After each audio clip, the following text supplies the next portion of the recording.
And they said we wouldn't make it to the week before the first major of the year. Yet, as other shows drop off, we are here stronger than ever, just getting started. Welcome. If you're new to our little show, we call this DTL Golf. I've got three of the greatest minds in the business today that are on tap, ready to go. We have one more event, the Valero Texas Open, before we get to the year's first major, my favorite tournament in the world, the Masters, a tradition unlike any others. I am your coach. I navigate this little show where we give you out winners, we cash winners, we have a good time, we educate and entertain. We understand for you, knowledge is power, especially when we're talking about golf betting. So, without further ado, we've got a lot to get to, a lot to break down, a lot to give out. Let's bring in the stars of the show because I absolutely love all three of these guys.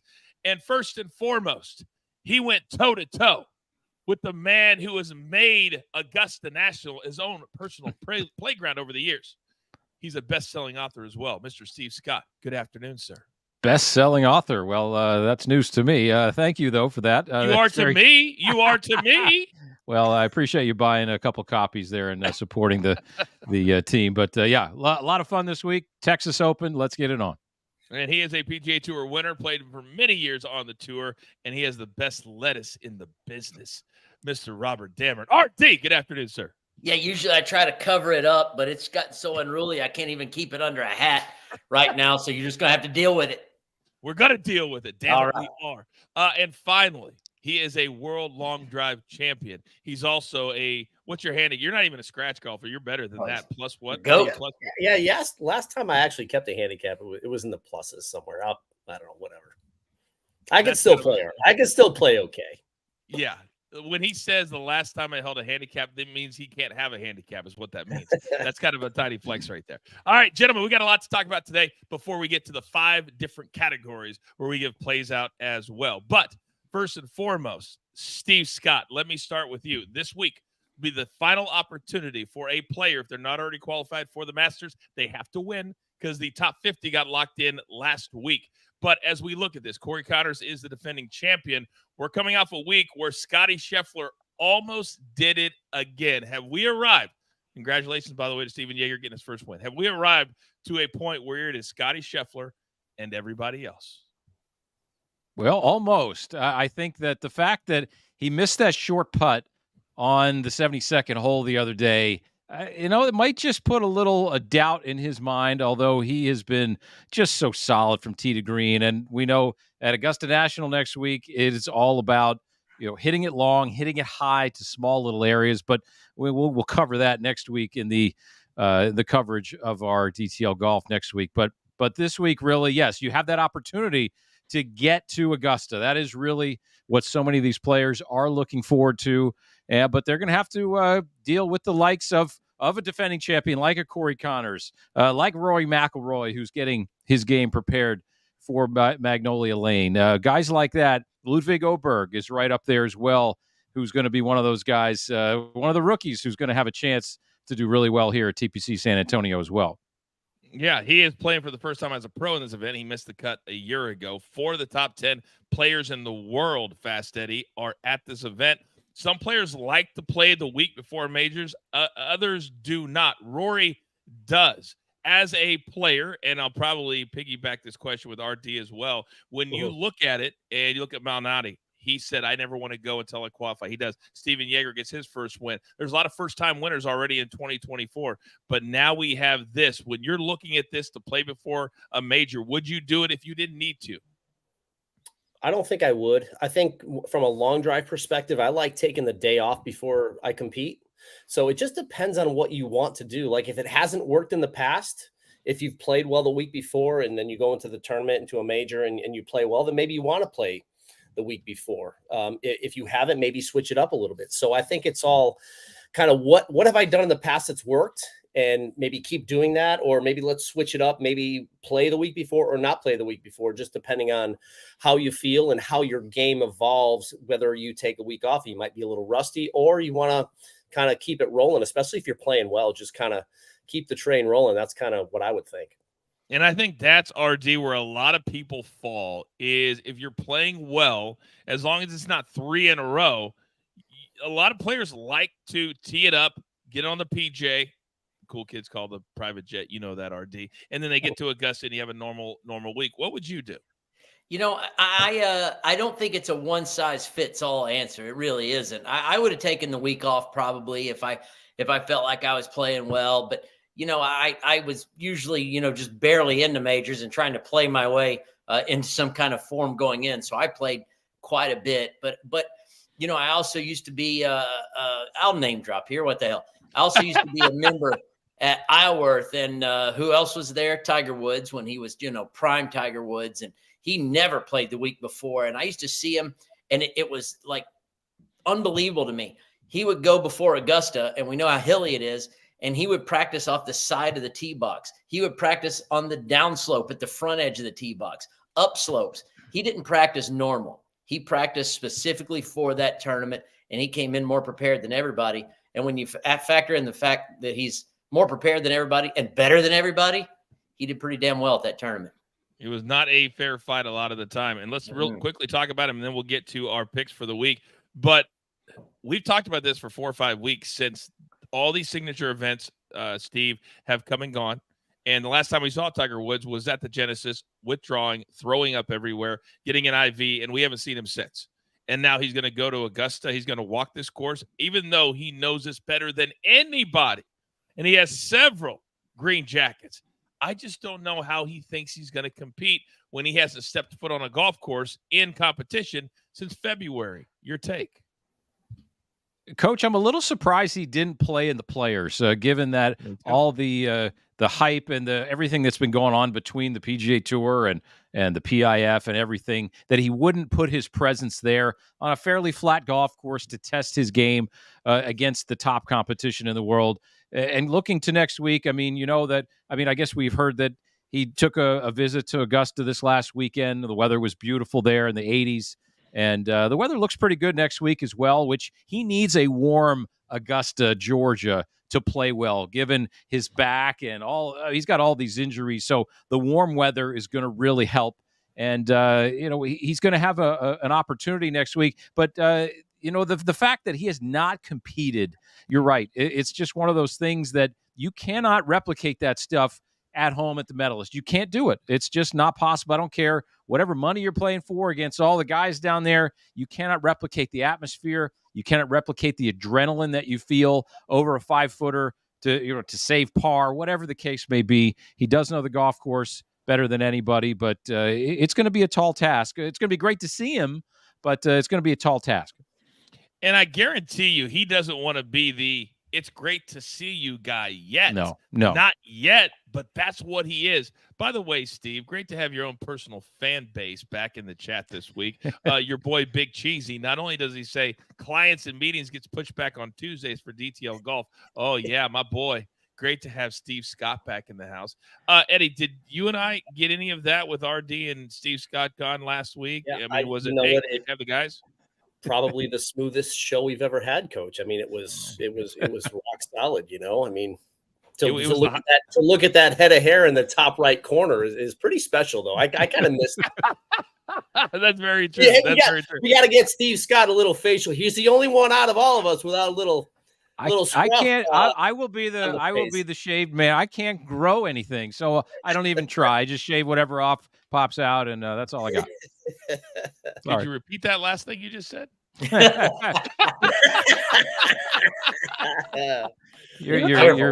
your mind out of the gutter there, pal. Careful with that. Yeah.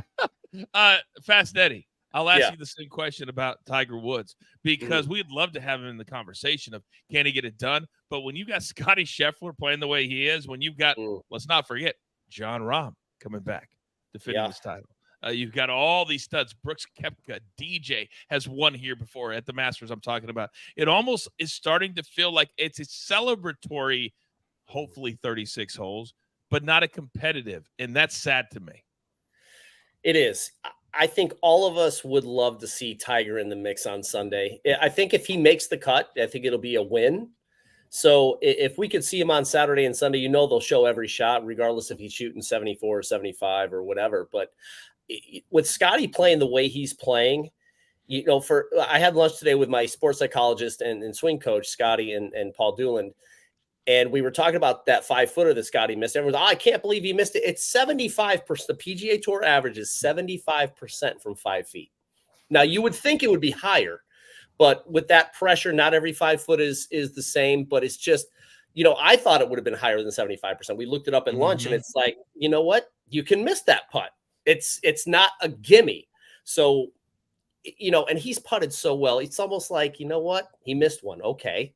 He hasn't really missed many the last 3 tournaments. So yeah, it's going to happen. But yes, to answer your question, I would love to see Tiger in the mix. Rahm, all the guys. I mean, it's going to be awesome. I can't wait. It really, really is. And RD, it all starts really almost before everybody gets it. We're already itching to figure out what the dynamic is going to be now that everything's different than a year ago. But are you surprised, like Steve Scott is, that when Tiger said, I'm going to play once a month, I got to play once a month, that we haven't seen him since the Genesis in LA when he didn't look good at all? Not really. I had hopes. Of course, I had hopes for Bay Hill. He's won here 8 times. If he could win here again, it would break the all-time record. Sam Snead at Greensboro won that many times. So that would have been cool. I wanted to see him at Players, just do something to get ready for Augusta because we would love to see him. But here's what it boils down to. He's one of the 2 best players that ever lived, ever. And there's not a comparison. Whoever number 3 is down the line. He and Nicklaus are the 2 best of all time. And is he capable of winning? Absolutely. Absolutely. Because you got to remember, as great as Rahm is, as great as Scotty is. And by the way, just to back up, Scotty didn't just miss the putt on the last hole last week. He hit a bad putt. That's 2 different things altogether. So Wyndham Clark missed the last putt at Players, but he hit an awesome putt. It just lipped out. There's different mentalities that go with that. But I digress. Players like Scotty, players like Rahm cannot, as great as they are, and I don't want to disparage them, cannot hold his jockstrap. They can't. Tiger's so much better than all of them put together. It's a joke at his best. Can he catch lightning in a bottle? Yeah, it's possible. Is he going to? Probably not. But I sure am not. I mean, I'm not going to bet on him, but I'm not betting against him either. I'm never going to do that again. I wonder what the number is going to be for him to miss the cut. That's going to be a number that I want to talk about here on the show next week. So if you get it like to miss the cut, you might get a pretty good number to bet against that. We'll see. We'll see. But the sports books, they know what they're doing. They know what they are doing. All right, a lot of you already put into the chat some plays that you like this week. Let's get into them right now because we've got a lot. Here on the show, we have 5 different categories. And the first one, as you can imagine, is first round leader. This gives all of you the ones the instant satisfaction. You get that after 18 holes. So as I look at my notes, Eddie Fernandes, I'm starting with you first, big boy, because I'm looking at yours, and there's a couple of guys that are trending, and Billy Horschel is as locked in.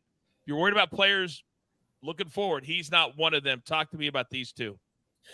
Yeah, I love both of these picks. Reason being is, Ben On is second in birdie average per round, just over 5. 2 top 10s the last 4 years. He's made 7 out of 8 cuts this year. He was off. We know how much he plays. He needed a little break last week, so he took the week off. He should be fresh. Another thing is he's an all around such a good player. Positive strokes gained in every category the last 3 months. Wow. Billy Ho. I think he found something last week, 64 in the final round last week. Amongst the players in the field, he is 7th in strokes gained total, trending in the right direction. Obviously, he's kind of figured something out the last few tournaments. He's been 9th, 12th, and 7th the last 3 events, 7th last week in Houston. So I like him to kind of continue play, and it wouldn't surprise me to see him on the first page of the leaderboard and maybe have a chance down the stretch on Sunday.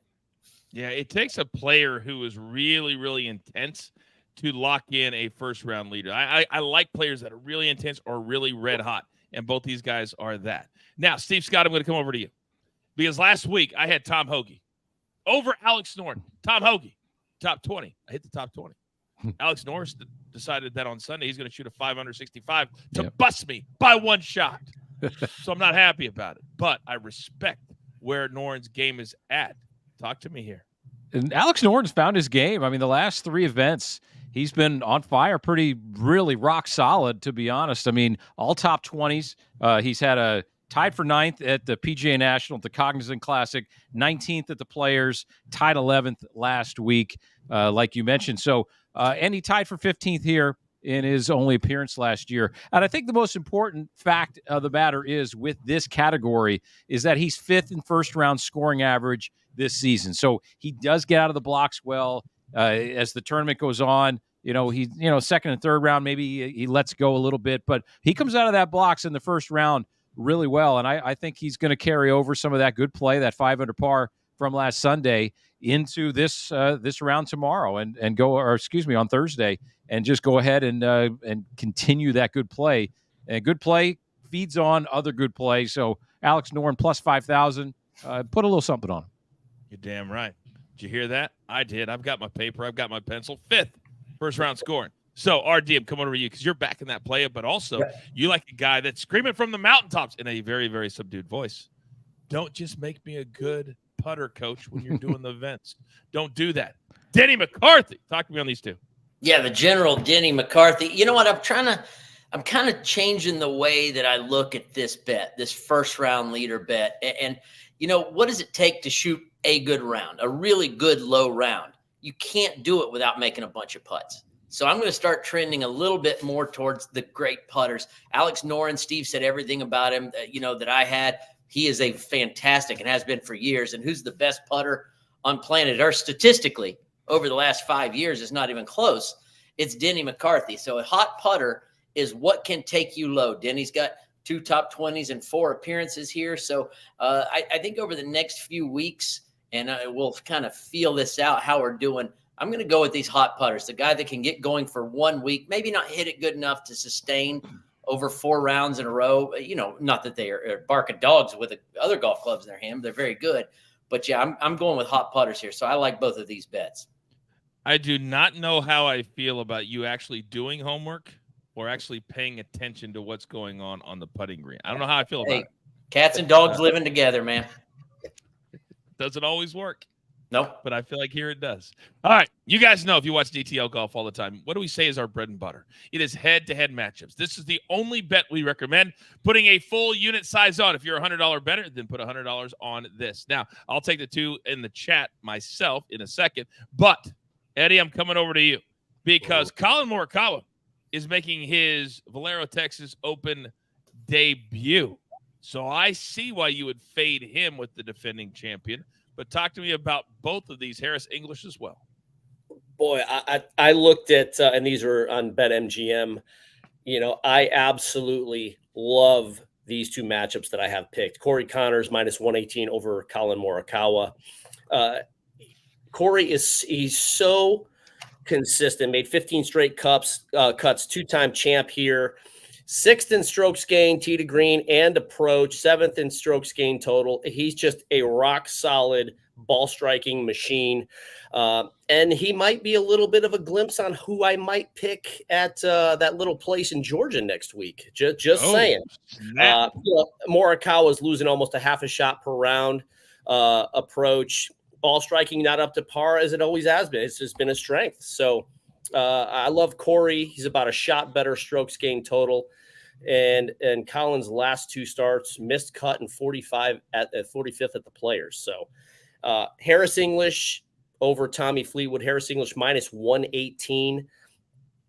Harris 8 straight cuts, 2 top 10s, 5 top 20s. Strokes gained total 5th amongst this field. He's playing really good golf. I followed him a little bit at the API, and he's swinging it really, really well. He's just an all-around good, solid player. And he's been off the last couple of weeks. So I plan on him coming in here, playing some solid golf. And, Tommy has not played well. He has not played well at all. So, and just the difference in Harris and Tommy Fleetwood, strokes gained is around 2 shots per round. So I'll pad the 8 shots for 4 rounds and take Mr. English over Tommy Fleetwood at minus 18 or minus 118. The last time we saw Tommy Fleetwood, he was scoring not a 10, not an 11. It was a 12, was it not, RD? It was something like the that. 6. It was awful. It was a 12. I'm pretty sure it was a 12. Ooh. We were on it. Me, RD, Steve. Were you on the call for the API? Nope. Okay, I know you do like every other week, so I always remember when you're on. I know me and RD were together. It was a 12. He had a 12. Jake Knapp had a 12 on 6 as well. By the way, Colin Morikawa in the last 6 events won top 10. He's not playing good golf. Love that play also. All right, Steve Scott, you and RD each have 3, and you're leaning into the defending champion, but because we shop around at different books, you have a different opponent for the defending champion. Let's start there. I do. With Corey Connors over Max Homa right there. Corey's just loves this golf course. Minus 120 over Max. Max just hasn't played well. He just these 3 that I'm kind of fading this week in this category, they just haven't played well. Homa, he kind of let a hot putter do the talking a few weeks ago with his tied for 8th at the API there at Bay Hill, but he's just we think he's going to be this big game hunter and just hasn't performed in the big events, and he hasn't played well this calendar year overall. Just hasn't really jumped off the page for me. So Corey Connors loves this golf course. There's a lot of things to understand about this golf course. He's got 2 wins in the last 5 times here. He's played pretty well recently, a couple top 20s at TPC Sawgrass and Bay Hill. So I like Corey here. This is a kind of a no-brainer for me on this one. Jump up to Billy Horschel at minus 130 over Bo Hostler. Bo Hostler, I know he's a Texas guy. He just hasn't quite gotten the mojo with his ball striking. I'm just not feeling Bo Hostler right now. He's just tied for 57th last week. He's missed a few other cuts before that. He's almost losing about 2 shots to the field on both of his missed cuts before that on his strokes gain approach. He's just not hitting enough good iron shots to give himself enough good looks. So not a great pick there. Billy Ho, he's my Florida Gator, man. I got to give him some props there, but he's playing so well, and he plays really well in bunches. You think about what he did back when he won the FedEx Cup a few years ago. He really plays well in bunches. His last 3 finishes, tied 9th, tied 12th, and tied 7th last week. I thought he was going to get it done. So Billy Ho there over Boho on that one. They've never called him Boho, but anyway, maybe more now like they will. Maybe more like Boo-hoo. Then finally, Lucas Glover over Tom Kim. Glover's made 4 cuts in a row here, 4th place in 2021. I'm feeling Lucas Glover is he's ready to put a good round on the board. Get ready for next week at Augusta. Tom Kim, he's the little train that isn't doing much right now. He's just kind of in neutral, maybe even going backwards right there. He's got to work on his engine because he hasn't finished inside the top 50 recently at all in this calendar year. Just not playing well. He's had some caddy changes, just working maybe a few things on his swing. Tom Kim, just not the Tom Kim that we knew of last year or before. So Lucas Glover, the glove there. I was laughing partly, Steve, at you, but also you can laugh at me, the line from Big Cheesy. Throw that screen back up there. This is next level trolling in the chat, by the way, because we send the plays in at different times and we never look at each other, and so the numbers move depending on when we send them in. So you have the same play, RD, that Eddie does. He has it at minus 118. You have it at minus 120. Big Cheesy said, looks like Eddie moved the line for RD, which is actually very, very funny. Yeah, 2 full cents. Fast Eddie is a line mover, RD. You're getting a much worse number. Talk to me. He's betting heavy. He must have moved the line like that just to do it on his own. He's like Lefty Rosenthal out there all of a sudden moving the line. Unbelievable. I like this week also. I think we've got some pretty good picks. Obviously, I've got a little different over Bo Hostler. Steve had Billy Horschel, whereas I have Aaron Rye. Aaron played some nice golf last week. And Bo, we like to take players that are trending. Bo's trending backwards. Even though he went to Texas last week in Houston, he finished T for 57th. Before that, he missed 2 cuts in a row. So I'm afraid Bo is just going the wrong direction. And this is a quirky golf course, Coach. It's a little bit different. As a matter of fact, years ago when they announced, I was in the PGA Tour player meeting when they announced that they've got a new TPC going up in San Antonio. It's going to be a Greg Norman design. And Trip Eisenhower raised his hand and goes, who do we have slated for the redesign? Because he knew it was going to be a piece of garbage from Norman. It was funny as hell. I'm sorry. I got to give him credit. But it's been softened. Sergio came in and did some fixing up. It's been softened, but it's still ultra quirky. So Corey Connors knows it. Obviously, he's won here twice. Morikawa's never played here, and he's just not playing Morikawa golf. I'm sorry, he isn't. I love Colin Morikawa. I want to see him playing well. And if you look at his stats, the ball striking is okay, but okay stats for Morikawa don't add up. He's premier. He's elite with ball striking, and it's not there yet. So I'm really liking the Corey Connors over top of Morikawa. And then this last one is really something that has got me scratching my head. Matsuyama, of course, he hits it great. He's a short game wizard. He outside of the putting, he's great pitching. He finished 15th here last year. He's playing well, first, 12th, and 6th the last 3 tournaments. So this one's easy, but here's what's like concerning me. Is Jordan Spieth still an elite player, or is he an elite name? He's not playing good golf and hasn't for a while. Not since really losing the playoff in Hilton Head last year. Maybe there's been a couple others. And I know he plays well here at this golf course typically, but you know where else he plays well? Valspar. He's got a first and a third. You know what he did? Missed the cut. You know where else he plays great? Pebble Beach. He's got a first, second, and a third there. But he finished 63rd there out of a very short field. He's just not playing Jordan Spieth golf. And there's stretches where he does things great and shows you promise of who he used to be, but it's just not being put together very often. So I got to take Hideki over Spieth. You know what? Great minds, RD, and I'm specifically talking about you and me, not Eddie and Steve Scott. They think alike a lot of the time.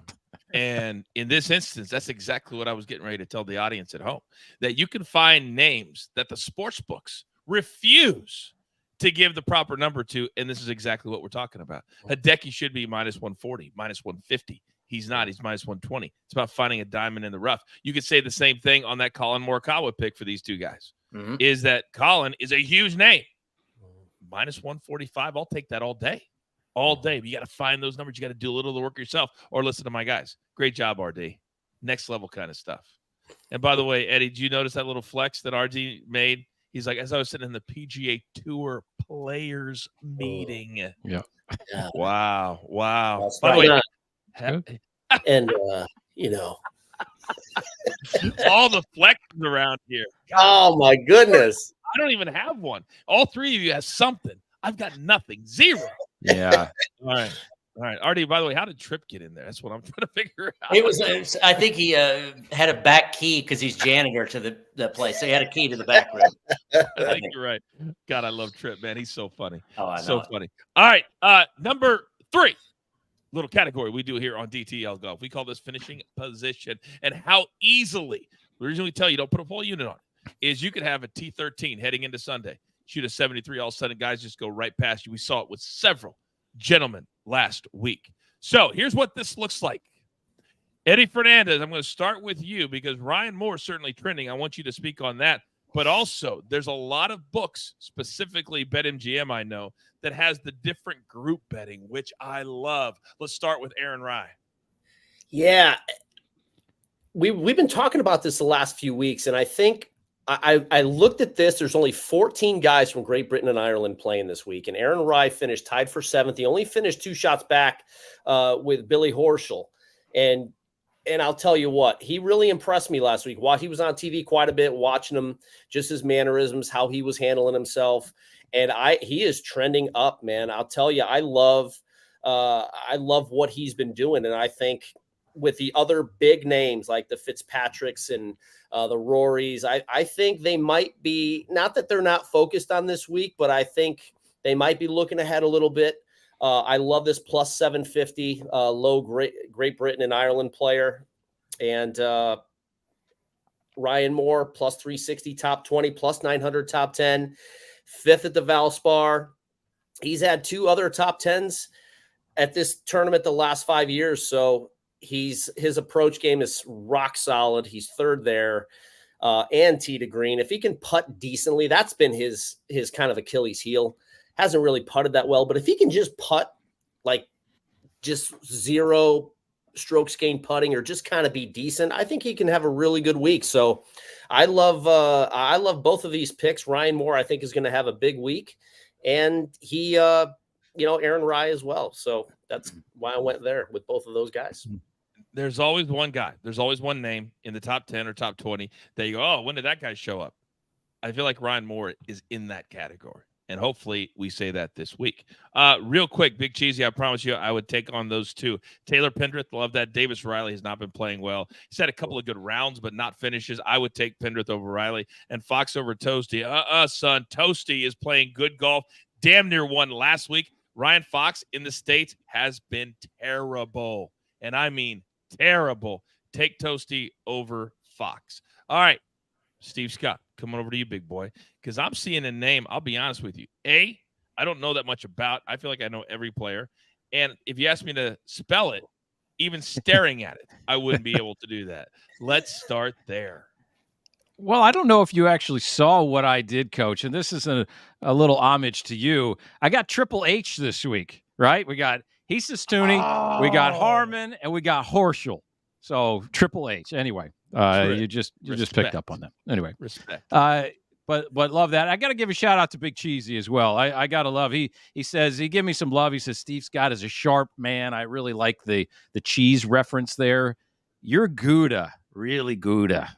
Really good, Big Cheesy. All right. Anyway, I'm getting cheesy now. All right. So Hesus Tooney, plus 350 this week for top 20. He's been positive in strokes gained approach in the last 4 events. He's had a couple top 20s this year. He's a player who came in from overseas and got it done, got his tour card, played really well, won on the DP World Tour last year as well, last summer. He took last week off. He's really fresh. He's kind of one of those rookies that's ready to break out of the pack, I feel.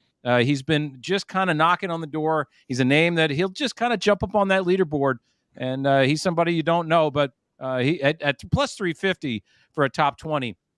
I think you got to look at him here. Brian Harmon, plus 170, recent tie for second at the Players. He's had 3 top 22 finishes and 6 starts here in San Antonio.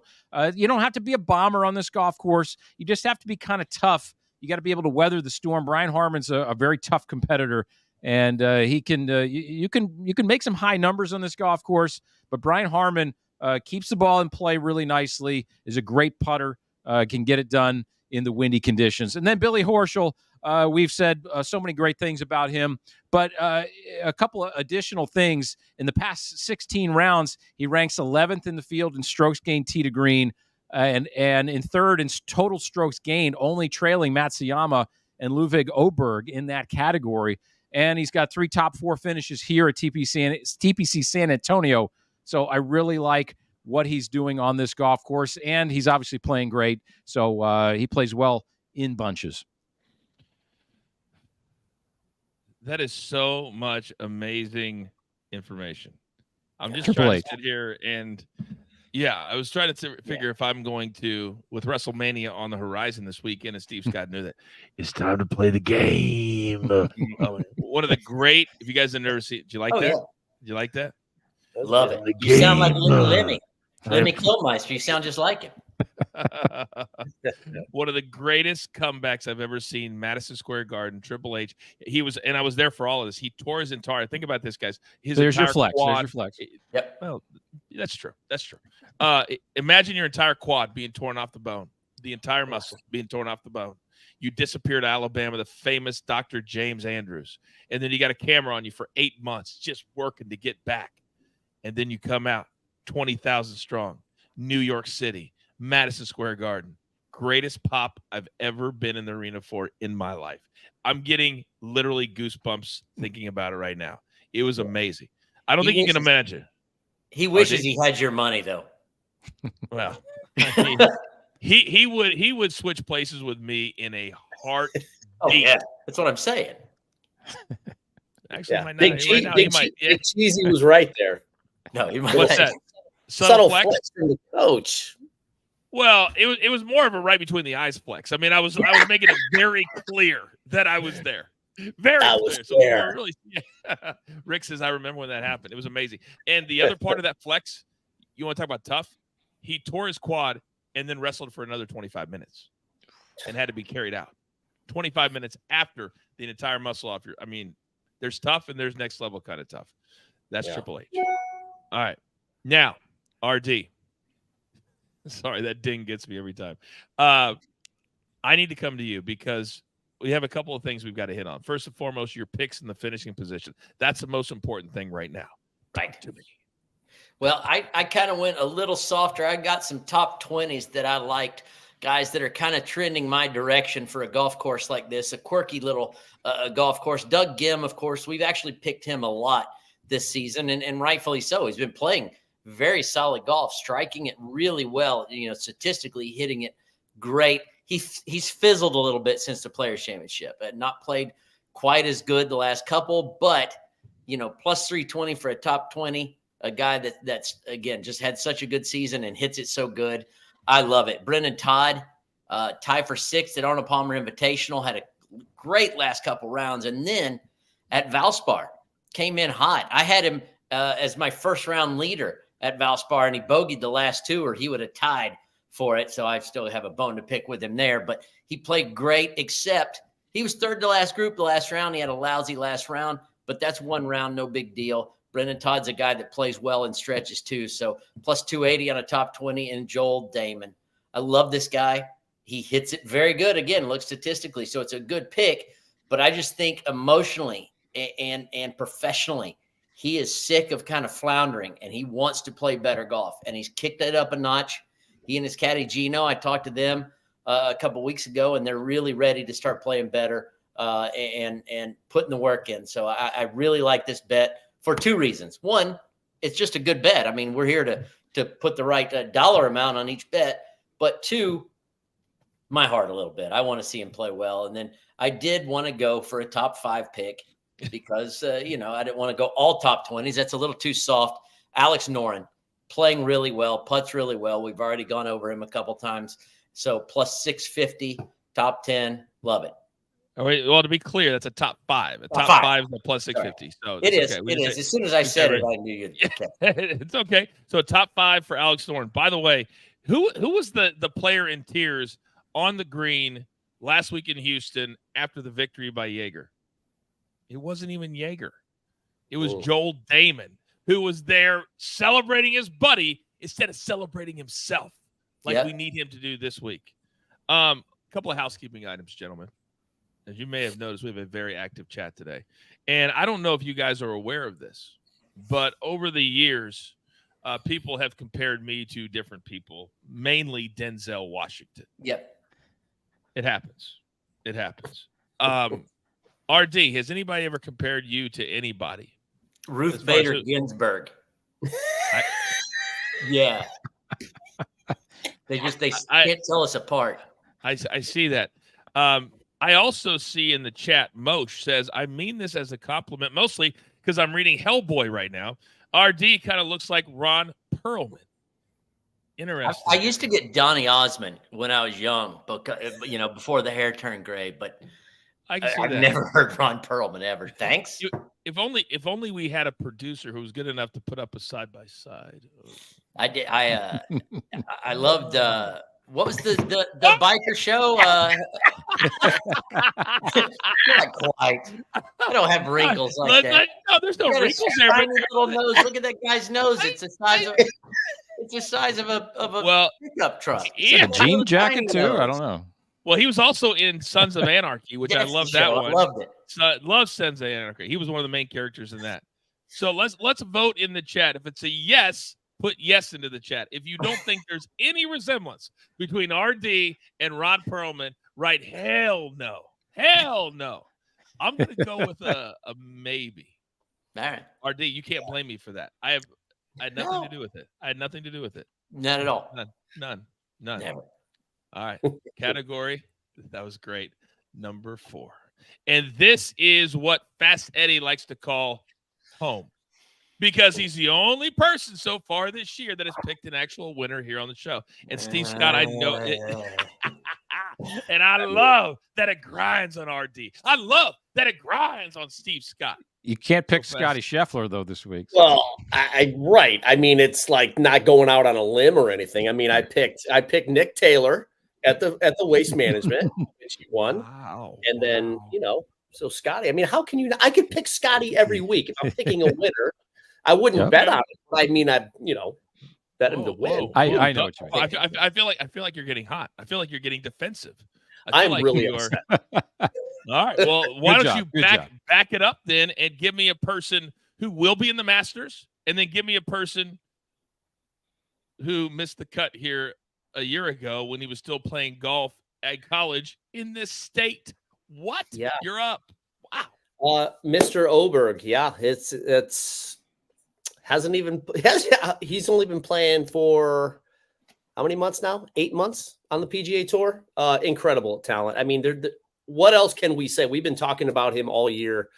He's just an absolute driving machine. Looks like he's swinging at 110 and it's 125, mid 180s ball speed. This kid has every part of the game, but I think his attitude and his ability to kind of stay really even keel is a major upside for him. And I love it. Kind of playing this week, first major next week. Imagine that first major next week, and he played the Ryder Cup already. Isn't that crazy? Look, he's 2 wins, 1 on the DP Tour, 1 on the PGA Tour, Ryder Cup, 5 top 5s, 9 top 10s. I mean, I can go on for 5 minutes. I won't, but he's just an incredible player. I love him this week, plus 1,200 on DraftKings. Also, Matt Fitzpatrick, plus 2,500. I thought it would have been a little bit lower than that. Maybe I was thinking maybe plus 2,000 or plus 1,800, but plus 25 is actually a pretty decent bet, in my opinion. 5th at the Players. Out of this field, he's 6 strokes gained total, 3rd in strokes gained putting, which I love that this week. And if anything, he is one of the most prepared players, if not the most prepared player on tour. He's been keeping his stats since birth from every round he's ever played. Last time he won was in October at the DP on the DP World Tour at the Alfred Dunhill Links Championship. He's had a bunch of top 10s and 20s since August 1st. So I like him to play well this week. I think both of these guys are going to be right there come Sunday. So, and if history repeats itself, I'll have another winner on Sunday night. Oh my God. Oh my God. It's going to be more and more insufferable. By the way, I think you used the word shocking, Eddie. You know what's shocking in all seriousness? Why do you think I'm always joking around? Because I'm not. It hurts. It hurts my feelings. Think about what you're looking at right now. You're talking about a U.S. Open champion at plus 2,500. You're talking about a kid who was in college a year ago at this time. He has half the odds. Just those 2 guys. It's crazy. That is really crazy. By the way, shout out to my man, Harry Mays. We're always lifting up other really good shows. If you haven't watched Swing It and Ding It, that's my guy right there. Taking Billy Ho and one and done this week. He's trending upwards, has good history in San Antonio, and he's motivated. Harry and that whole crew over at Swing It, Ding It, they're amazing. Check out their show. Weren't you just on it, RD? I was. Yeah, no, it was great. They're funny people. I enjoyed doing it. I didn't know anything about them. They said Coach does the show, so I said I won't do it. But then they blackmailed me, paid me enough to do it. It happens. Yeah, it is true. I won't do their show. No, I'm kidding. I will do it. Just don't call me anytime soon. All right, RD. Since we gave them a shout out, and you've got 3, and then I'm Stevie. I'm going to have you back it up. Why do you think that these 3, including Matthew Fitzpatrick, that Eddie just picked, could be in the winner's circle come Sunday? I think Matthew Fitzpatrick, well, I mean, listen, he's an elite player, and we all know it.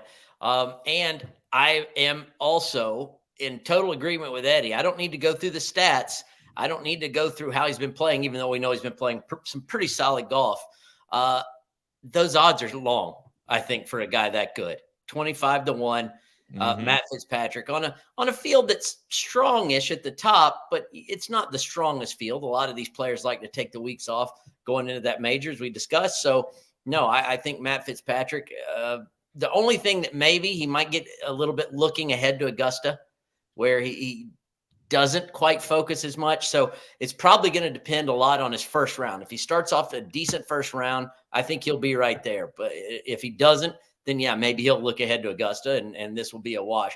Hideki, of course, that's just a great pick. I'll let Steve Scott go into it more. I know that's his only pick. And then Ben on, just a guy that it's just time. He's due. He's got great odds here at 30-1. He's got a 6th and a 7th here at this golf course. He loves this golf course. It's just one of those guys that hits it well, likes this quirky golf course. And if the putter shows up a little bit, he could be right there on Sunday.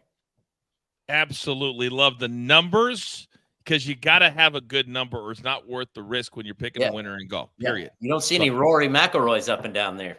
No. Yeah. Are you taking a shot at me because I picked Roy? Oh, did you? Oh, I didn't like that number. No, in the last one. No, Big Cheesy always teases me that I pick Roy McIlroy every time I make picks. It's going to be a while. Yeah, I thought you were going to join Steve Scott's world where never mind. Sorry, I'm getting in my feelings right now. He was never. Steve Scott, talk to me about Hideki. I just love Hideki. I mean, I think that, Fast Eddie, he knows everything about Hideki and what he's doing with his golf swing and how he's just he's not had this injured trend, which has plagued him in the past. So I really like how he's been playing. Tied for 15th here last year, had a good solid finish here, only 3 starts here at TPC San Antonio. But his last 3 finishes, he's won at Genesis, tied for 6th of the Players, and tied for 12th at the API. He's just a really solid player, and his game is rounding into form very, very, very well for this major championship season. And it wouldn't surprise me if he was right in that mix this week at plus 2,000. I think you throw a little bit on him for sure. I mean, I like the Ben on pick too, RD. I think Ben on is due. I think he's a guy like a Steven Yeager who can take advantage of some of these events that aren't the strongest fields out there. So I really like that too. But throw a little on Hideki. I think Hideki is going to be right there. His ball striking is elite, as we know, and if he can get the putter rolling, it's game over. And as we always like to educate the audience at home, Hideki's one of those players. Let's remember how he did it at the Genesis. There's very few players, Steve, that can put the gas pedal down and shoot a 62 on a tough golf course on Sunday. So he may be a live opportunity at maybe better than this number. It's something I like to do is find like maybe one guy on Sunday that's 4 or 5 back, sprinkle a little bit. He was 60-1 that day.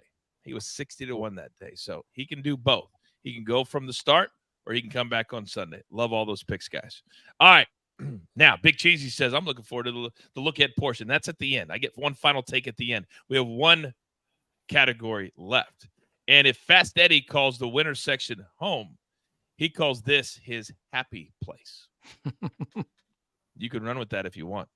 So, Eddie, I'm looking at some big time numbers next to your name, but one of them, a lot of people may not realize, got off to a fantastic start at the Valspar, kind of fizzled at the end. But explain yourself. Cooch, plus 13,000. Both of these guys are 45 years old, so they're kind of in that sweet spot in between the PGA Tour and the Champions Tour. We all know that the PGA Tour is going to the young guns now coming out of school. Kuchar has played really well, 3rd, 2nd, 12th, and 7th the last 4 years here. He has not played well as of late. I think, just being a Georgia Tech grad, that he'd love nothing more than to play Augusta at least one more time. And, that's why it's a long shot, right? He's played really well here in the past. Maybe there's some good juju around that golf course for him at plus 13,000. Maybe he'll sprinkle a little bit on him. And Kevin Streelman, as you were just talking to Coach, referencing, plus 240 for a top 40 finish. Shot 64, was leading last week after the first round.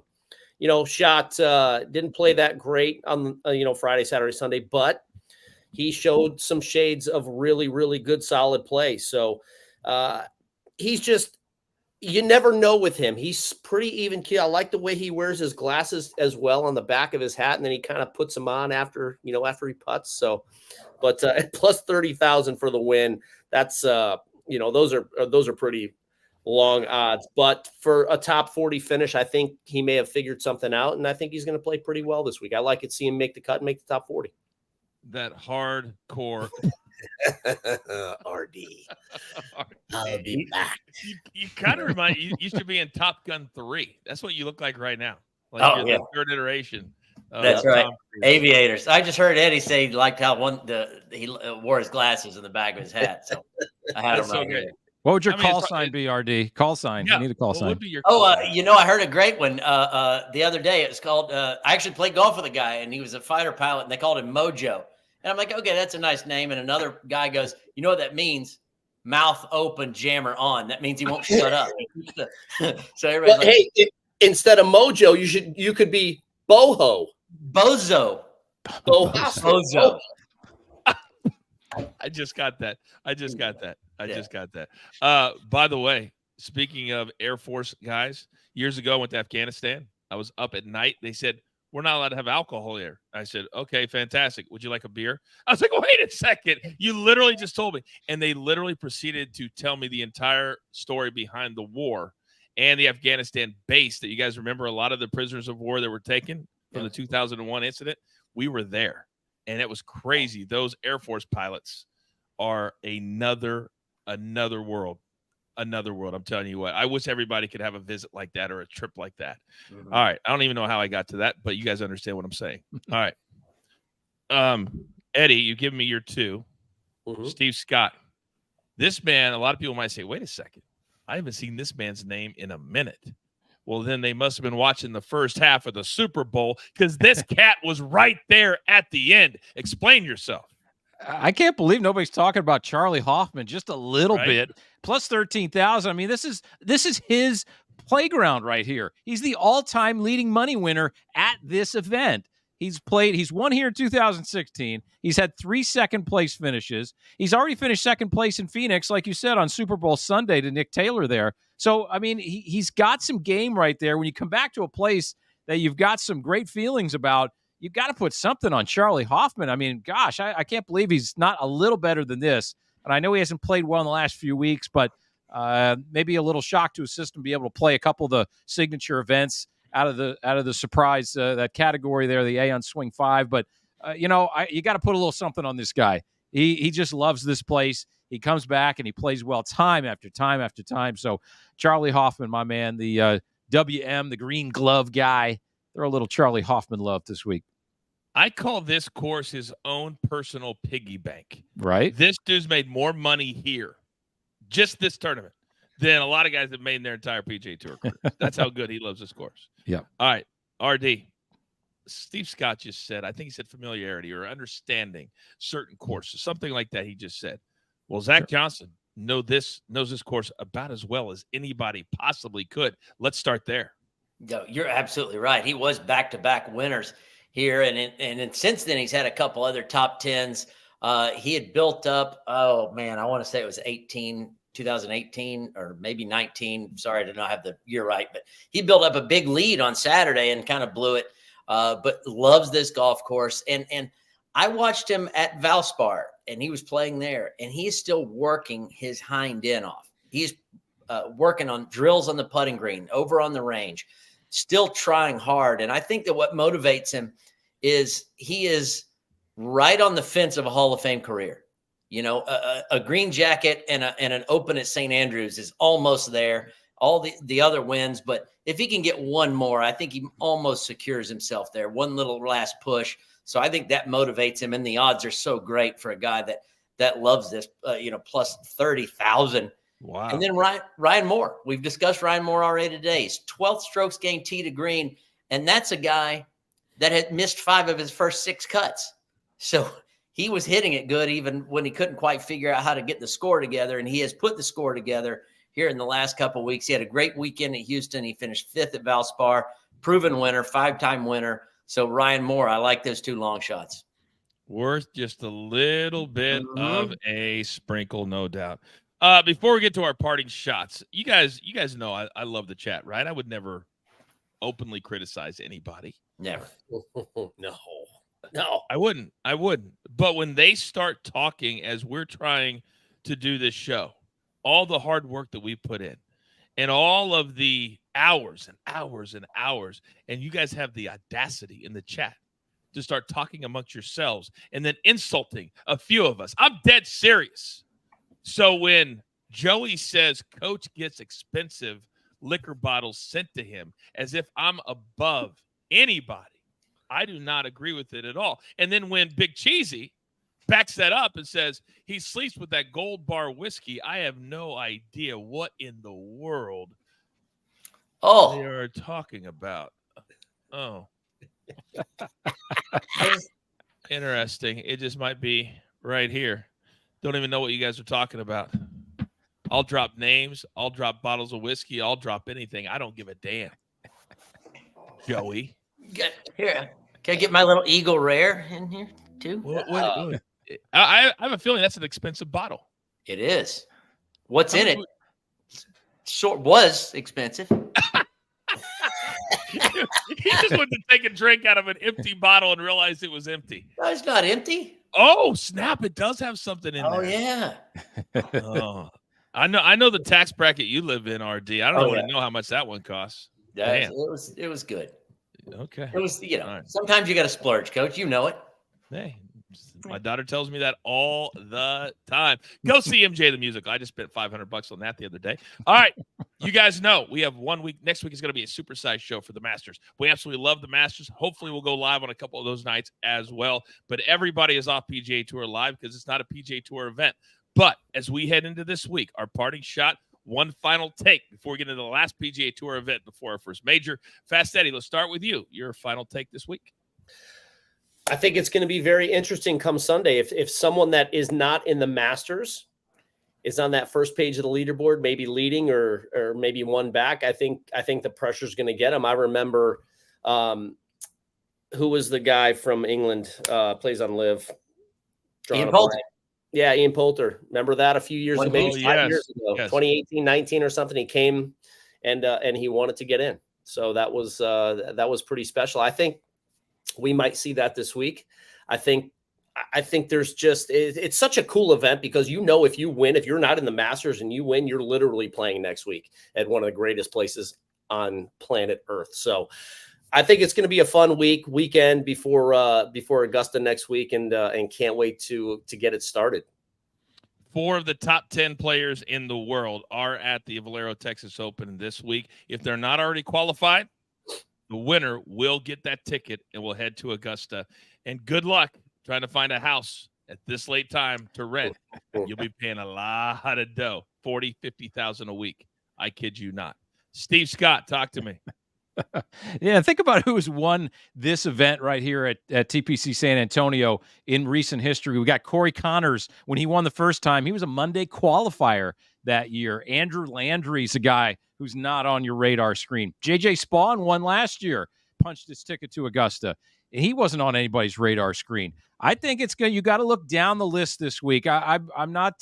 I think if you're really going to put some money on somebody, I don't think it's going to be one of those favorites. I really don't. I really think it's going to be somebody. It's this golf course can really jump up and grab you. It's got some quirks to it, and I think that there's going to be some interesting people towards the top of the board this week. So a guy like a Charlie Hoffman, a guy like Zach Johnson, those sorts of people who maybe you wouldn't expect to be up there. I think there's going to be a few of them up there that you don't expect. Sam Stevens is a guy who finished second here last year. And I like the double S moniker, but, Sam Stevens, he doesn't jump out on anybody. So it's going to be one of those guys this week. I've got a feeling. It is a weird 2024. Outside of a couple of weeks, it has been a long shot or a rookie or somebody we didn't expect to win all of these tournaments, except for a couple. So we could trend towards that way again. Good analysis by you. By the way, RD, can you tell me who are the only 2 players to win this event 3 times in the history of the Valero Texas Open? Of course I can. Arnold Palmer, of course. Yes. Justin Leonard, of course. What? How did you nice. know that? Wow. Nice Yes. No cheating at all involved in that. I just knew it. Okay. Well, since since you knew that, then you know how hard it is to get the job done a 3rd time, which is something that Corey Connors is going to attempt to do. But the other big storyline with Rory is he's not always played the week before. This is only the third time he's played here. He's trying to figure out what does he need to do, because next week can change his life forever. And we've had over a decade discussing the same topic. Which way would you go? Because right now there's a ton of storylines. You know, I think Rory's a great storyline, but we want to talk about the Valero Texas Open. You know, Rory, if he wins next week, he's the greatest European player of all time. He's a Grand Slam champion. That's wonderful, but he's playing this week to prepare for next week. So I don't want to give him a whole lot of love for this Valero Texas Open. I think what you want to watch for is the quirkiness and the difficulty of this golf course. It's a course that it's got a little rough. It's pretty narrow, but if you just miss the rough, you're in rocks and cactus and rattlesnakes. You remember Kevin Na making a 16 on the 9th hole here because he drove it into the stuff right, found it, and couldn't pitch it out. There are some horrendous breaks to be found, some doubles, triples, and quads. So, you know, there's a handful of easy holes, but really there's about 4 or 5 holes where any number is in play because of the shrubs and all of that surrounding both sides of the fairway. So let's just watch this weird course. Before we get to next week, let's watch this weird course and appreciate its quirkiness and how these guys tackle it. If you all at home have never seen the Kevin Na, I think it was actually a 17. I think it was Might a have been. 17. It was a bunch. So if you haven't seen it, do a YouTube dive. It's worth the time. It's one of the funniest videos you'll ever see of him hitting the 17 or 16 shots, whatever it is, and then counting them up after the hole was over. Remember that? He was like this, like the normal people out there. That's how we do it. Like, oh, no, take the water. Okay, there you go. There you go. Do a deep dive. Gentlemen, I think we are ready. We have properly prepared the good people at home for the first major of the year, but we're going to cash a bunch of tickets before we get there. And then we will properly do a Masters week. I love these guys. Good first 2 months of the show. And this will be our best week yet. So, producer man, give me my one shot. Thank you, sir. It's now time for all of you golf bettors, all of you golf fans to go out into the world. Pay it forward. Be kind to one another. And understand we're here every single week. If you're watching us live, thank you very much. If you're watching us on demand, we value you as well. And understand that there's only one thing left to do. And I believe you all know what that is. You've got your marching orders. Let's take all of these Valero Texas Open tickets straight to the pay window. My entire crew, Lumbo, my man RD, Steady Fernandes, Steve Scott, all nice and clean. And never forget about producer man behind the scenes, always making the show look like $1 million. We grind for you so we can win with you. It's what we're all about, especially right here at DTL Golf. Good luck.